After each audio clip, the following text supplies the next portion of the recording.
সরকার বদলের ৬ দিন পর সোমবার থেকে চট্টগ্রাম নগরীর ৫টি পয়েন্টে যান চলাচল নিয়ন্ত্রণে কাজ শুরু করেছে ট্রাফিক পুলিশ। আর তাদের সহযোগিতা করছেন শিক্ষার্থী সহ বিএনসিসি এবং রোভার স্কাউট।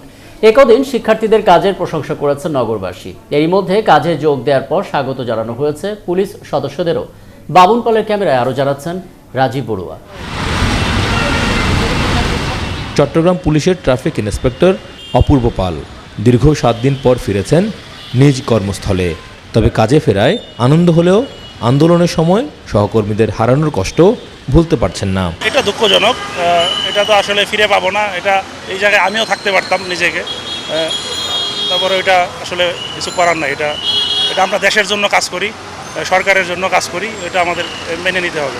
নগরীর ওয়াসার মোড়ে কর্মরত ট্রাফিক পুলিশের কর্মকর্তারাও কাজে যোগ দিতে পেরে খুশি।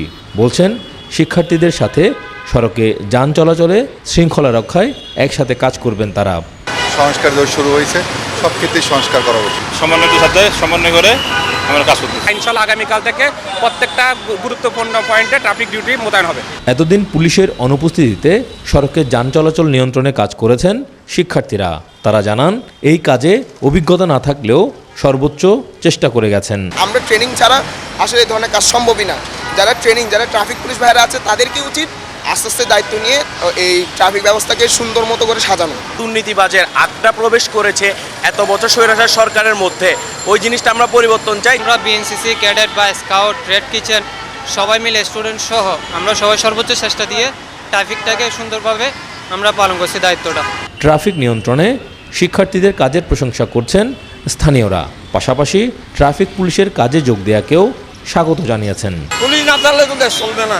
এখন যখন পুলিশ আছে আমরা খুবই খুশি, খুবই আনন্দিত। আমাদের শিক্ষার্থীরা যেভাবে কাজ করেছে, আমাদের ট্রাফিক পুলিশও যদি পর্যাপ্ত থাকে তাহলে আমাদের এই সড়কে শৃঙ্খলা ফিরে আসবে বলে আমরা বিশ্বাস করি। যদি ট্রাফিক নামে তাহলে তো আবার চাঁদা দেওয়া লাগবে। এখন তো স্টুডেন্টরা এখন কোনো চাঁদা নিতেছে না। সিএমপি পুলিশ কমিশনার জানান নগরীর 5টি মোড়ে যান চলাচলে শৃঙ্খলা ফেরাতে কাজ করবে পুলিশ।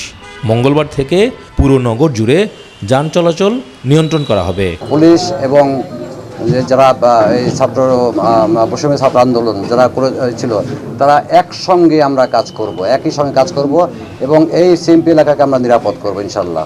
গত 5 আগস্ট বিকেল থেকে চট্টগ্রামে সিএমপির 16টি থানায় হামলা, ভাঙচুর ও অগ্নিসংযোগের ঘটনা ঘটে। পুড়িয়ে দেওয়া হয় থানা পুলিশের কাজে ব্যবহার করা গাড়িও। রবিবার থেকে সীমিত আকারে থানাগুলোতে কাজ শুরু করেছে পুলিশ। রাজীব বড়ুয়া, 71, চট্টগ্রাম।